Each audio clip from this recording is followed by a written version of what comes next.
nosso segundo assunto, parlamentares da oposição foram hoje ao Ministério Público e ali apresentaram uma queixa-crime. Ela foi feita contra o general Gonçalves Dias, o famoso G. Dias. Foi o primeiro chefe de gabinete de segurança institucional do atual governo Lula. Por que os parlamentares foram ao ponto de pedir de apresentar essa queixa-crime no Ministério Público?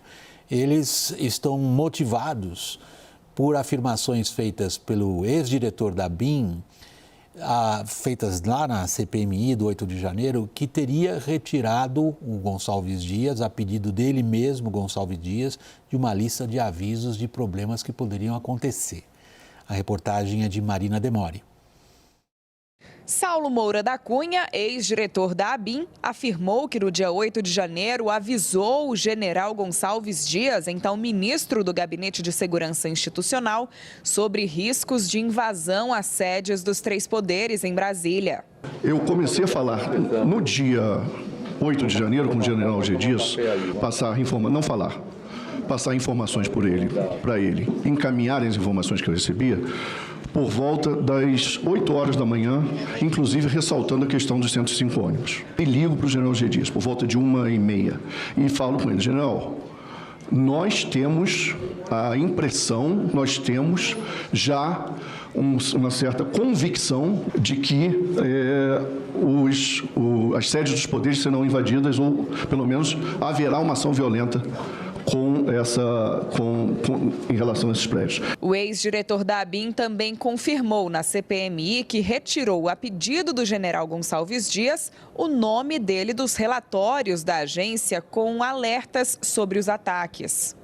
Eu entreguei essa planilha ao ministro e o ministro determinou que fosse retirado o nome dele dali, porque ele não era o destinatário oficial daquelas mensagens.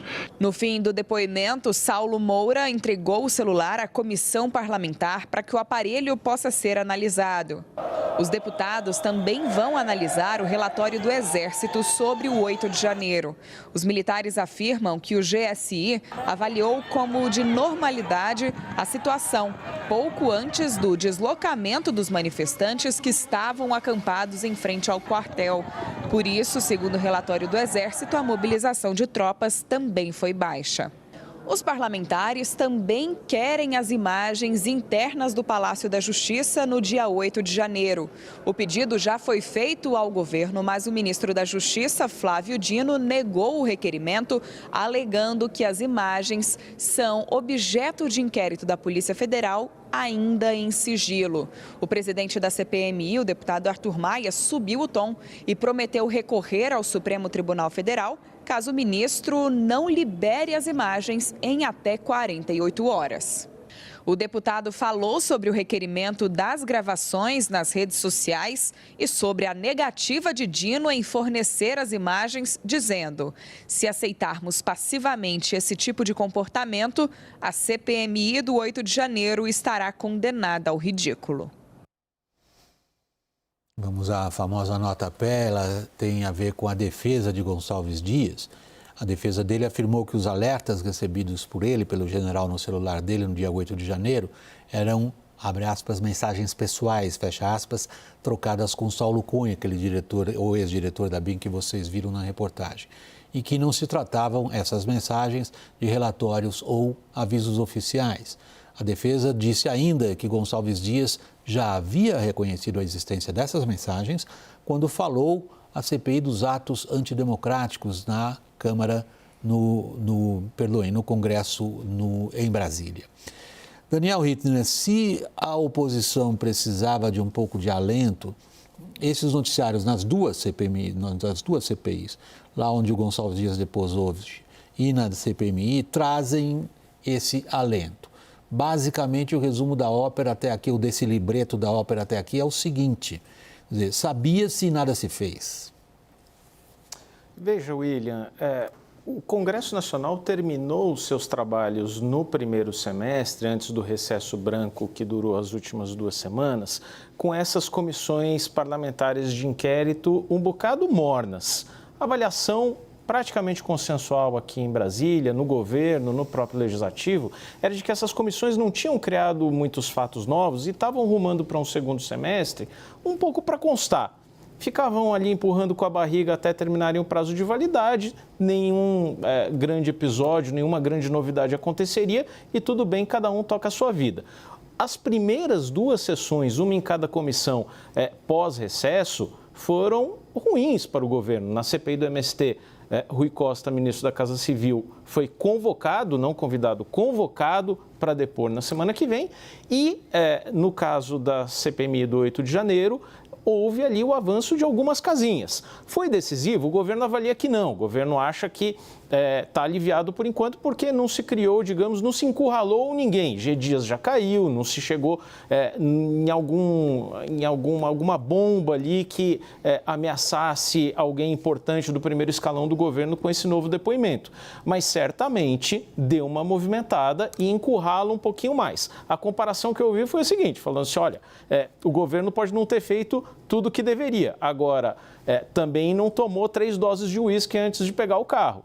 Esqueceu de colocar o cinto de segurança, mas aí a vítima é o próprio passageiro, não feriu mais ninguém. É a dúvida entre cumplicidade e pura incompetência, Raquel? Não, William, é isso que falta determinar, né? Porque, assim, as evidências, elas se avolumam de que G. Dias tinha ali todas as notas, os avisos de que ia acontecer algo grave e nada fez. Porque você tem os alertas da ABIN, da quantidade de ônibus que estavam chegando a Brasília, você tem agora o depoimento do ex-diretor dizendo que mandou mensagens para ele às 8 da manhã, você tem o relatório do Exército, da movimentação do Exército, dizendo que ele requisitou uma tropa ali ao quase meio-dia de 30 homens para defender o Palácio do Planalto, que é nada diante da turba que estava rumando ali para a Praça dos Três Poderes. Então, assim, as evidências, elas estão postas de que o Gabinete de Segurança Institucional, ele ficou inerte diante de uma situação que estava ali ameaçando o Palácio do Planalto, cujo dever, porque muita gente questiona isso, né? O dever de proteger é do Exército,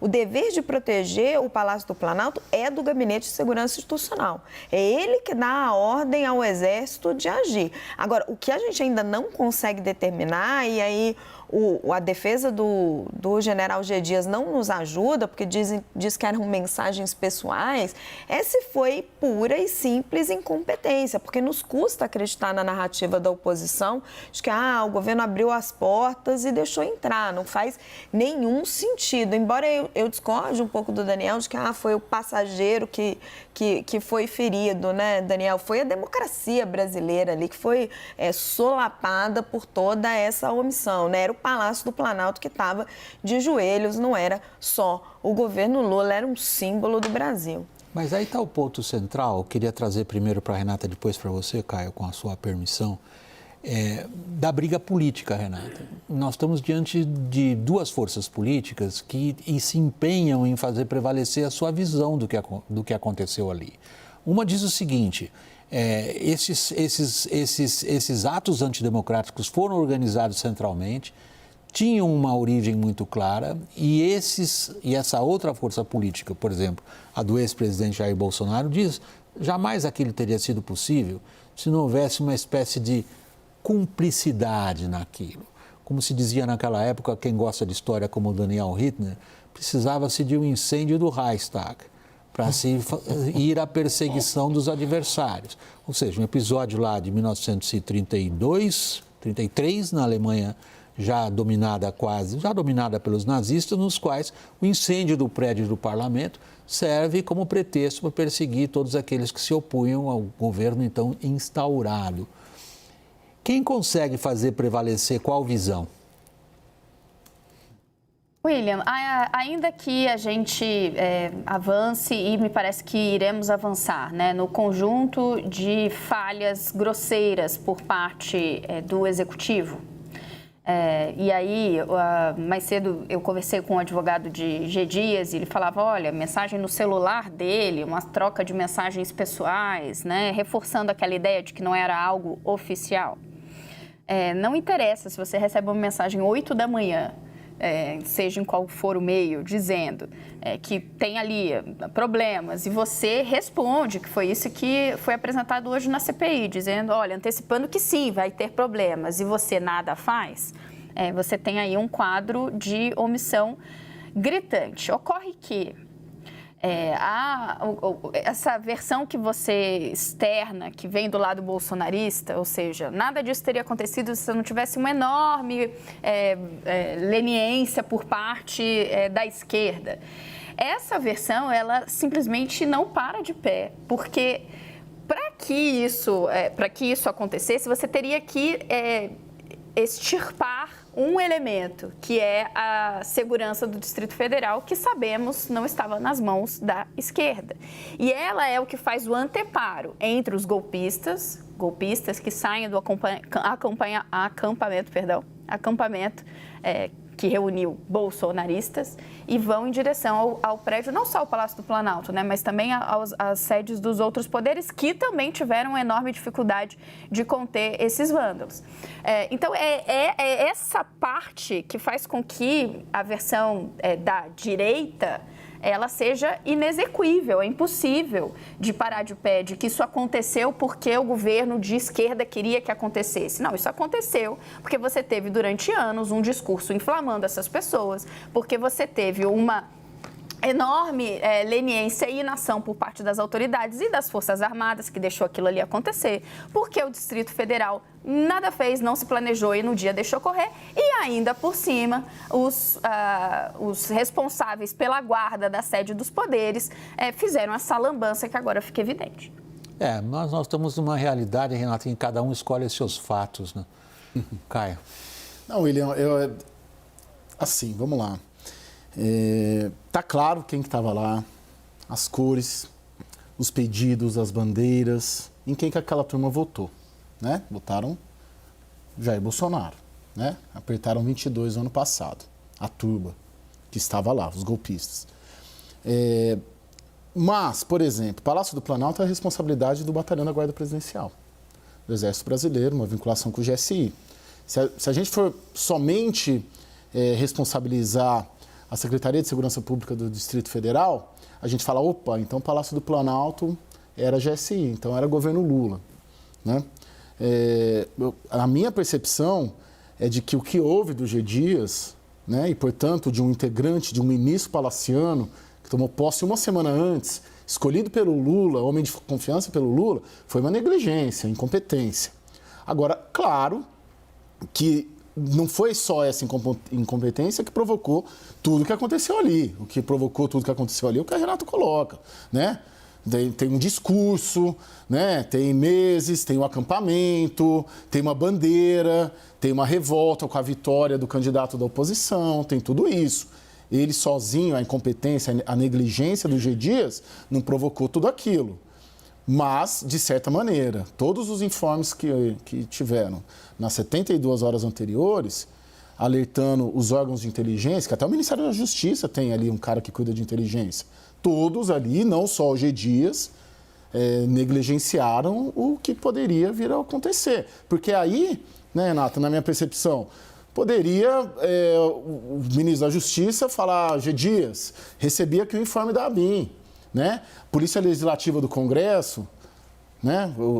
Também. Até a inteligência do Supremo Tribunal Federal. Gente, vai ter uma grande manifestação, aí todo mundo se movimentar. Mas nenhum fez isso. O que eu vejo é a esquerda... Me parece, nessa teoria, só um pequeno comentário, Caio, é que a direita parte do princípio de que o executivo, portanto Lula e a esquerda, queriam que isso acontecesse. Mas então a gente está falando de a cúpula do Congresso também, o Supremo Tribunal Federal, todo mundo queria que se colocassem de pé todos os prédios para expor a direita, isso não para de pé. Sim, o que me incomoda é só a esquerda centralizar a responsabilidade dela, que é infinitamente menor do que a da direita, óbvio, e não se discute isso, no G. Dias. Né? Fica-se como uma coisa, foi o G. Dias. Foi o G. Dias. Não, 48 órgãos de inteligência da Esplanada receberam os informes da ABIN. Ponto. E ninguém foi para cima. Ninguém foi lá para o Anderson Torres e falou, e aí, quantos homens tem da PM ou para o Ibanez? Todos receberam. Só que aí é cômodo responsabilizar o sujeito, que é um cara, já está fora do governo, e ninguém fala governo, fala G. Dias, general G. Dias, porque aí faz uma alusão também com os militares, né, que são, né, grande parte ligadas ao governo anterior. É só meu ponto. Caio, mas tudo aconteceu lá, está muito claro. As cores estão lá, a agenda está lá, e a gente sabe em quem que eles votaram. E, William, assim, só queria endossar 100% o que o Caio está falando, porque assim, toda essa omissão, todos esses alertas chegou para a Polícia Militar do Distrito Federal. E era dela a competência de proteger o Distrito Federal. Então, ali, a responsabilidade do GSI era do Palácio do Planalto. Então, se você tem assim, uma grande incompetência e uma grande negligência, ela é primeiro da Polícia Militar e do ex-secretário Anderson Torres, que vai depor na quinta-feira. Agora, o Caio tem toda a razão, porque é muito cômodo para o governo concentrar toda essa responsabilidade no G. Dias, que já está fora, já é carta fora do baralho. Então, vamos pegar esse ponto que vocês estão levantando, Caio, e você agora. Se a gente considera os trabalhos dessa comissão de inquérito até aqui, de fato ela consegue em parte, ou até que vem conseguindo em parte, aquilo que o presidente dela estava prometendo, o Arthur Maia. Nós temos que explicar para a história do Brasil o que realmente aconteceu no 8 de janeiro. Então, quando ela consegue elucidar quem soube o que a que horas e não fez nada, ela está esclarecendo fatos históricos. Mas a minha pergunta é política no sentido atual, Daniel. Quem, a partir da elucidação desses fatos, está conseguindo operar politicamente melhor? Eu tenho a impressão sincera, William, de que a CPMI acabou se transformando num erro de cálculo da oposição. Foi o grande investimento da oposição no primeiro semestre para criar uma agenda e fustigar o governo Lula, e a CPMI não entregou, antes do recesso, como eu estava dizendo, grandes fatos novos e nem conseguiu emplacar sua própria agenda. Isso, numa leitura mais ampla, para o governo é um alívio. A gente não está vendo o Centrão preocupado, por exemplo, em incomodar o governo nem nessa CPMI do 8 de janeiro, nem na CPI do MST. O Centrão está preocupado em emplacar mais cargos na mini-reforma ministerial. Isso é um sinal de que a CPMI, de certa forma, não pegou. Então, tendo a dizer para você que o governo ainda está em vantagem nessa história. Talvez hoje a oposição tenha ali feito um gol de honra, mas acho que ainda está a favor do governo. E aceito sua provocação sobre a história, mas discordo da comparação sobre o incêndio no Reichstag.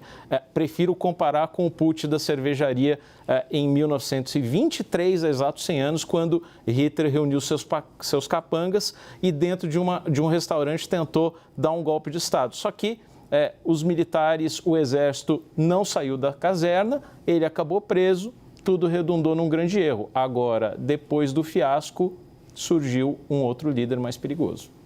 Você disse que o nosso Bia Haller foi o 8 de janeiro?